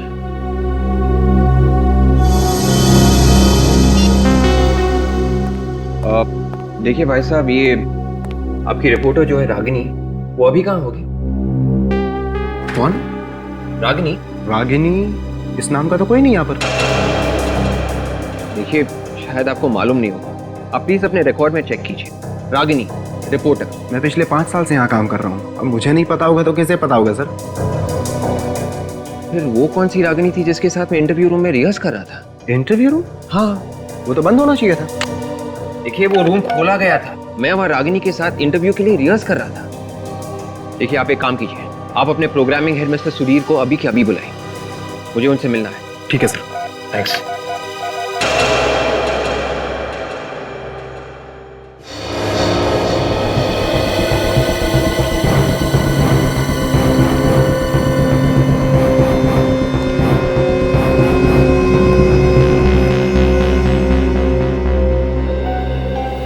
मिस्टर सुधीर, आपको मालूम है कि मेरा इंटरव्यू यहाँ पे होने वाला था? आपका इंटरव्यू यहाँ पे? जी हाँ।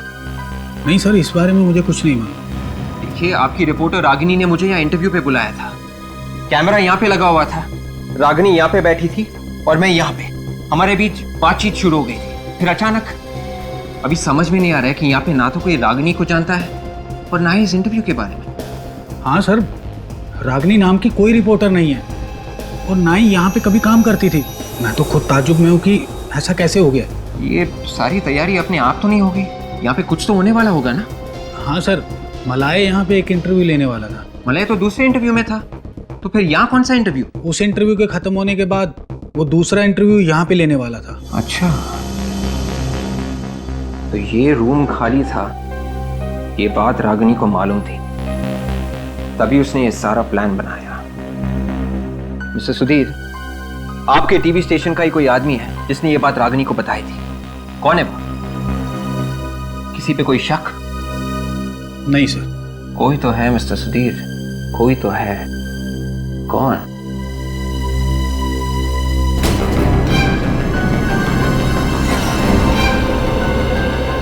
मिस्टर सुधीर, वो आदमी कहाँ है जिसने इस कमरे का दरवाजा खोला था? कहाँ है वो? उसे सब कुछ मालूम है।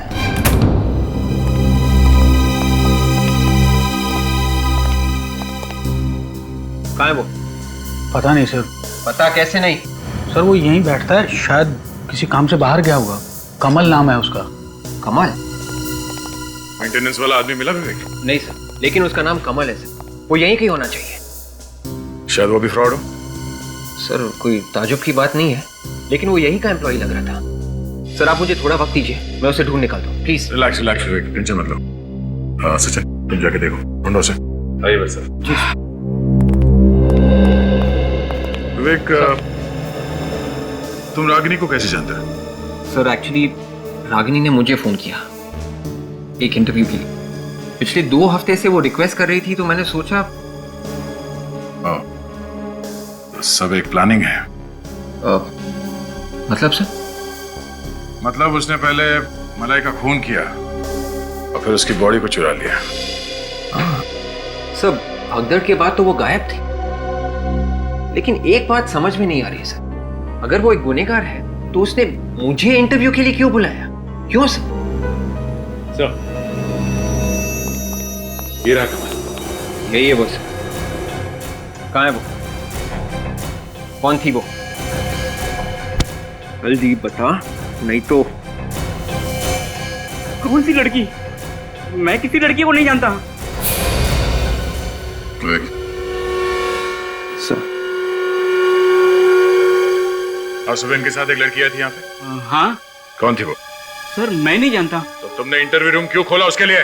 सर, वो तो मलय सर ने कहा था कि वो मैडम को इंटरव्यू में बिठाओ करके। मलय ने? मलय की मौत का फायदा उठा के अपना इल्जाम उसके सर पे तो नहीं डाल रहे हो तुम? नहीं नहीं सर। सबूत है तुम्हारे पास? सर, सबूत? हाँ है सर, 1 मिनट।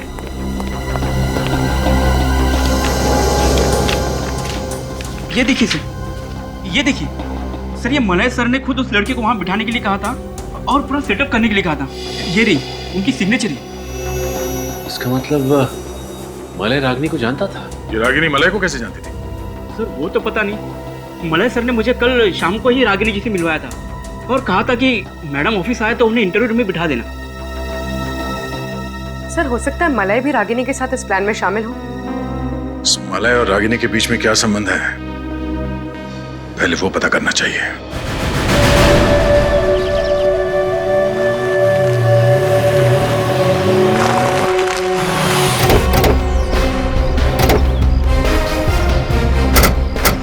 सर मलय तो अकेला रहता था, फिर हमें यहाँ क्या मिलेगा? शायद रागिनी के बारे में कुछ पता चल जाए, शायद उसका एड्रेस मिल जाए।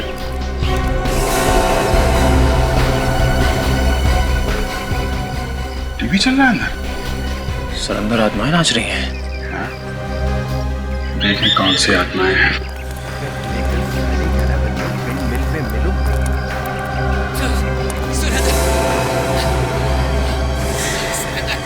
जोर से टीवी चल रहा है, फिर भी आदमी सोया पड़ा है।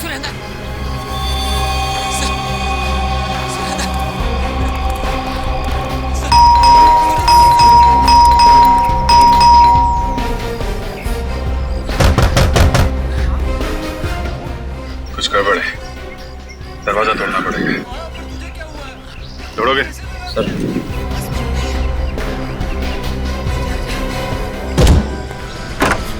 Good job.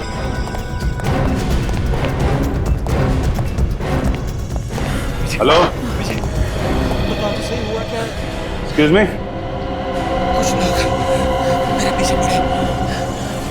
Hello. My god, ये तो मर गया।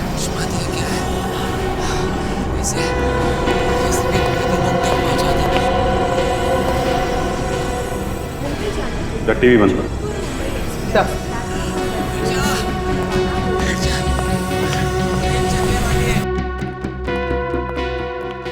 घर को अच्छी तरीके से चेक करो। नहीं सर।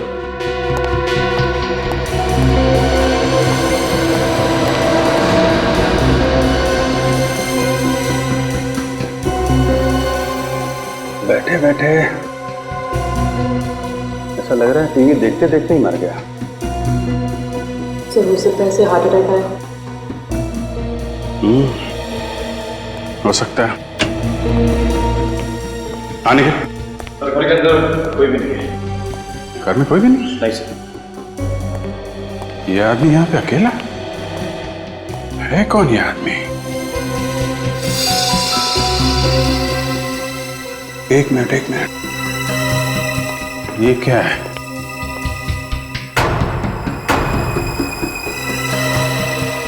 ये क्या है?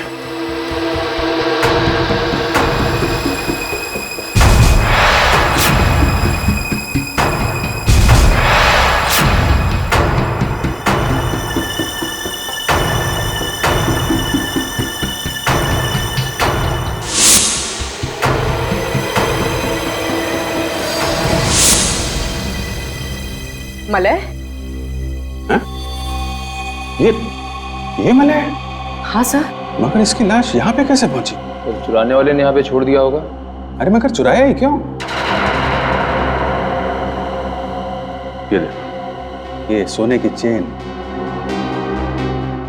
घड़ी और ये अंगूठी वगैरह सब के सब वैसे के वैसे ही हैं, कुछ भी नहीं चुराया। ऊपर से इसे नकली विग, दाढ़ी और मूंछ लगा दी। बस सर।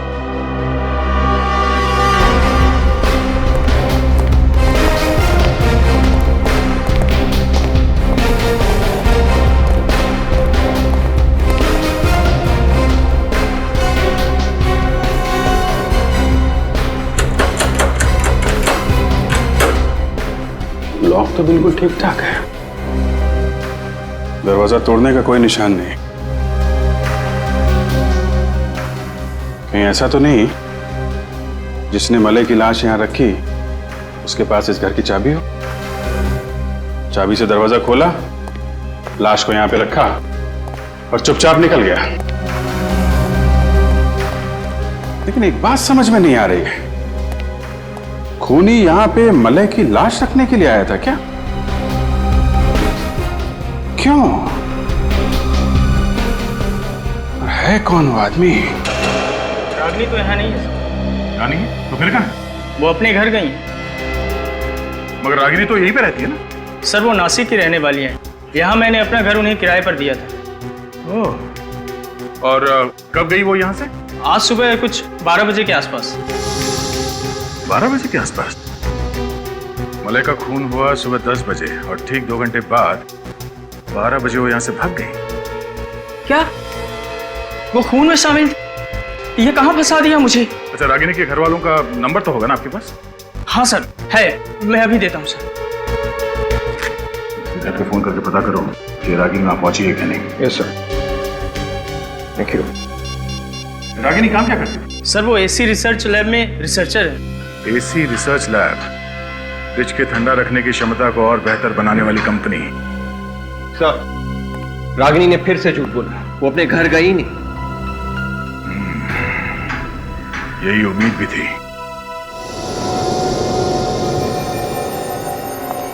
अब मैं बोलूंगा तो बोलोगे कि बोलता है। यार साउंड के बोल के तो रहेगा ही, चुप रहने वालों में से तू है ही नहीं। देख, ज्यादा देर पेट में बात को छुपा के मत रख, पेट में दर्द होगा, जल्दी बता दे। पेट में मेरे दर्द नहीं होगा, तुम्हारे पेट में दर्द होगा अगर बता दिया तो। पेट दर्द की दवा है हमारे पास, तू जल्दी से बता दे। इस आदमी की मौत 2 घंटे पहले। देखा, मुझे पता था। आज सुबह जैसे मैं घर से बाहर निकला ना, तो मेरे सिर के ऊपर से एक कौवा हंसते हुए गुजरा। तभी मुझे लगा कि आज का दिन मेरा बड़ा खतरनाक निकलने वाला है। अरे यार साड़ू के 2 घंटे पहले मरा ये। इस आदमी की मौत टेलीविजन स्टेशन पर हुई, सब लोगों के सामने, सबके सामने, सुबह 10 बजे, मतलब अभी से 8 घंटे पहले। देखो बॉस, एक बार अगर फॉरेंसिक साइंस ने बता दिया कि ये आदमी 2 घंटे पहले मरा है, तो इसका मतलब ये आदमी 2 घंटे पहले ही मरा। यार साउंड की ये कैसे हो सकता है? इस आदमी की लाश को चेक किया गया था टेलीविजन स्टेशन पर, और वो भी दया ने। तब इसका शरीर ठंडा पड़ा था बर्फ की तरह। अच्छा एक बात बता, इसके शरीर में से तुझे कुछ मिला? नहीं मिला तो कुछ नहीं। यार साड़ू खे, इसके अलावा टेलीविजन स्टेशन पर और किसी को कुछ भी नहीं हुआ। यहाँ तक कि इसके सामने जो ज्योतिषी बैठी थी तानिया, उससे भी कुछ नहीं हुआ। नहीं यार साड़ू खे, इसके शरीर में कुछ तो था। मैं तो कहता हूँ कुछ तो है जो तुम्हें मिलना चाहिए था, और जिसकी वजह से इसका शरीर ठंडा पड़ा था, बिल्कुल बर्फ की तरह। तू मुझे बता साड़ू खे, हमारे इन्वेस्टिगेशन के हिसाब से इस आदमी की मौत सुबह 10 बजे हुई, मतलब अभी से 8 घंटे पहले, और तू कह रहा है कि इसकी मौत हुई 2 घंटे पहले। तो क्या ये आदमी 8 घंटे पहले मरा और फिर जिंदा हुआ और फिर 2 घंटे पहले मरा?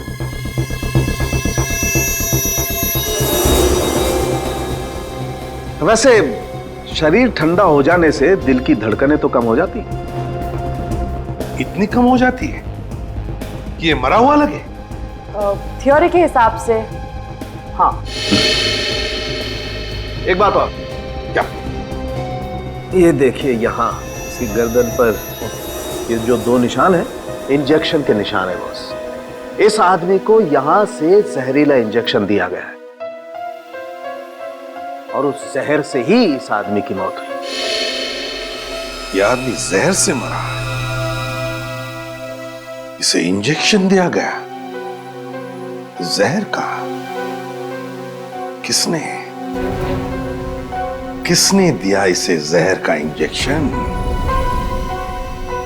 किसने? हमें रागिनी के बारे में कुछ पूछताछ करनी है। ये सीआईडी रागिनी के पीछे क्यों पड़ी हुई है? जहाँ जहाँ गुनाह वहाँ सीआईडी। शायद रागिनी के हाथ खून में रंगे है। खून? नहीं, ये हो ही नहीं सकता है। वो कब से नहीं आई है काम पे नहीं आई? अरे सर, वो तो आज भी काम पे आई हुई है। आई है? कहाँ है वो? अपने लैब में। कहाँ है लैब? चलिए मैं आपको बताता हूँ। चलिए। रागिनी के लैब का दरवाजा सर ज्यादातर बंद ही रहता है। दरवाजा खुलवाना पड़ेगा।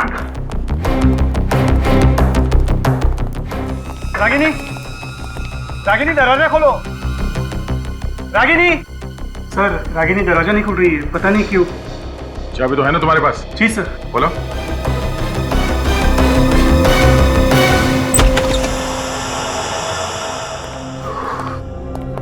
कमरा इतना ठंडा क्यों है?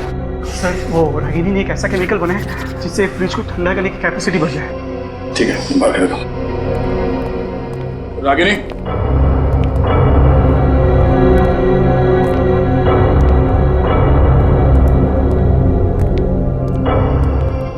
Ragini, my God, Ragini, sir इसकी बॉडी तो ठंडी पड़ गई, बिल्कुल बिल्कुल बर्फ की तरह। सर ये तो मर चुकी है। ठंड की वजह से इसकी मौत हो गई।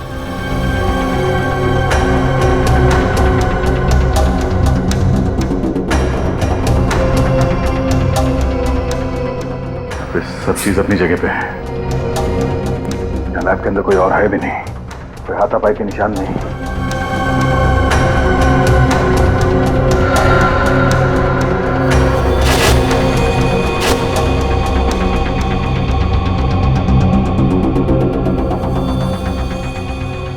कहीं रागिनी डर के मारे आत्महत्या तो नहीं कर ली? सर मलय के फोन रिकॉर्ड से पता चल ही रहा है कि मलय की मौत के कुछ दिन पहले से रागिनी और मलय के बीच में काफी बातें हो रही थी। अच्छा, सारंगे, ये जो रागिनी की लैब में से हमें केमिकल मिला, इसके बारे में क्या पता चला? बस इस केमिकल को अगर इस रूम में छोड़ दिया जाए तो इस रूम में भी बर्फ जम जाएगी। अच्छा, और अगर ये केमिकल किसी इंसान के शरीर में इंजेक्ट किया जाए तो इंसान के शरीर में बर्फ जम जाएगी। और क्या? मलय के शरीर में भी बर्फ जमी थी, मगर थोड़ी देर के बाद वो फिर से जिंदा हो गया था। ये देखो दया, इस सीरीज में ऐसी दवाई है कि शरीर के अंदर बर्फ जम भी जाए तो भी इस दवाई की वजह से उसके दिल की धड़कनें चलती रहेंगी। तो इसका मतलब है आदमी के शरीर का बर्फ पिघल गया और उसके बॉडी का टेम्परेचर नॉर्मल हो गया तो आदमी फिर से जिंदा हो जाता। हाँ बॉस, मतलब साफ है कि रागिनी और मलय दोनों ने मिलकर इस केमिकल की पब्लिसिटी करने का प्लान बनाया है। मलय जब जमीन पर गिरा हुआ था उस वक्त उसे ये केमिकल इंजेक्ट किया गया ताकि उसका दिल काम करता रहे।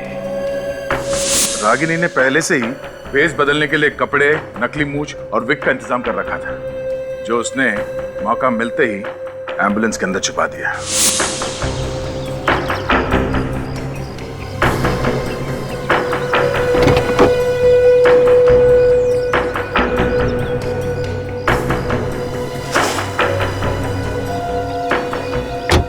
मलय को एम्बुलेंस में डालने के वक्त तक होश आ गया था और जैसे एम्बुलेंस का दरवाजा बंद हुआ वो उठा और उसने भेष बदल लिया।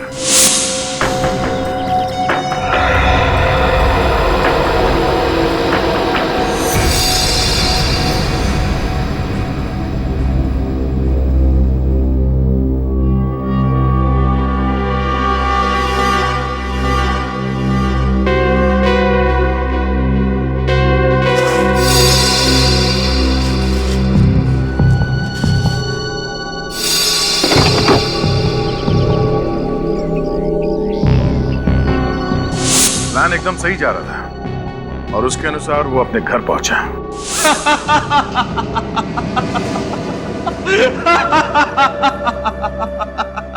सब कुछ कितनी आसानी से हो गया और किसी को भनक तक नहीं लगी। अंतर्राष्ट्रीय बाजार में कच्चे तेल का भाव $105 प्रति बैरल से गिरकर $73.63 प्रति बैरल पर आ गया है, लेकिन $21 प्रति बैरल की कमी के बावजूद पेट्रोल कंपनियां तेल के दाम घटाने को तैयार नहीं है। किसी भी चैनल पर मेरे मरने की खबर क्यों नहीं दिखा रहे? ₹5 लीटर बढ़े थे। उस वक्त कच्चे तेल की कीमत $105 प्रति बैरल थी। उनको पता ही नहीं कि मैंने क्या झेला है। शरीर ठंड के मारे अकड़ने लगा था और इतना दर्द, मौत के मुंह से बाहर आया हूं। जरा संभल के। हैं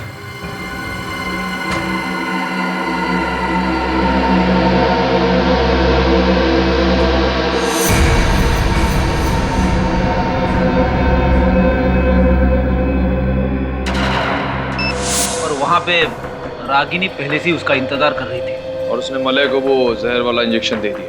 हाँ, लेकिन मलय का खून रागिनी ने नहीं किया है। उसने खुद फोन करके विवेक को टेलीविजन स्टेशन पे बुलाया था, क्योंकि ये सब एक पब्लिसिटी स्टंट था। एक सीआईडी ऑफिसर के सामने ऐसा कुछ हो जाए तो बात बहुत बढ़ जाती है। सर अगर रागिनी खूनी नहीं है तो फिर खूनी कौन है?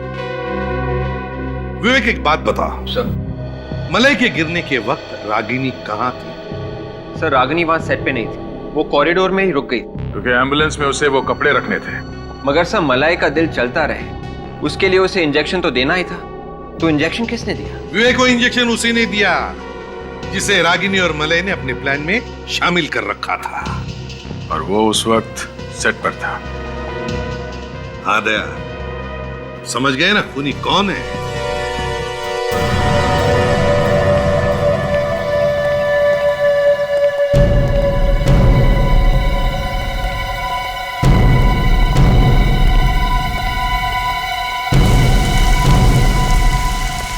नमस्ते। आप? तानिया जी कैसी हैं आप? मैं तो अच्छी हूँ, पर इतनी सी बात पूछने के लिए आप यहाँ फोन कर दिया होता।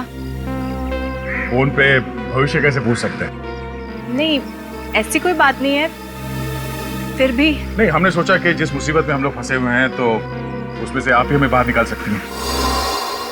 मैं? हाँ, आपको सबका भविष्य मालूम है, तो प्लीज आपको ये भी मालूम होगा कि रागिनी और मलय का खूनी कौन है। मुझे कैसे पता होगा? देखिए तानिया जी, अब हम लोग तो हार गए, आपको ही कुछ करना पड़ेगा। मैं कुछ नहीं कर सकती। मतलब आपकी ज्योतिष विद्या फेल? क्यों फेल? क्योंकि ऐसा लग रहा है जैसे आपको ज्योतिष का कोई ज्ञान ही नहीं है। आपको केमिकल्स वगैरह के बारे में मालूम है बस। क्या तानिया जी, आपने दिल तोड़ दिया हम लोगों का। मतलब ये तानिया जी कि आप ज्योतिष वगैरह छोड़ के केमिकल्स के पीछे क्यों पड़ गई? वो ये रागिनी के कंपनी में काम करने वाले लोगों के लिस्ट में एक नाम मिला है। पूरी जरा ने देखा ना, देखिए पहचानती है या नहीं? इस लड़की को पहचानती हो?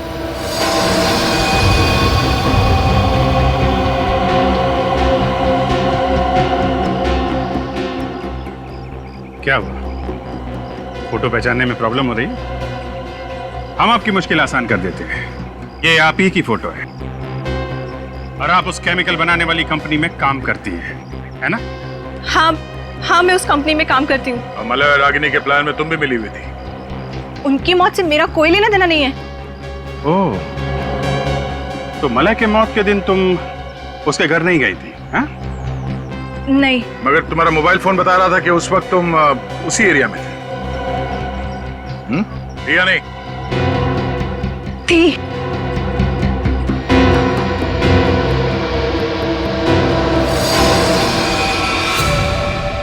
खूनी जब भागने की कोशिश करता है ना, तो उसका एक ही इलाज है।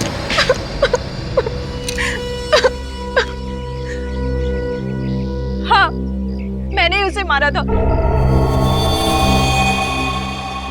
मैंने ही मलय को मारा था, वो जहर वाला इंजेक्शन देके उसके घर पर।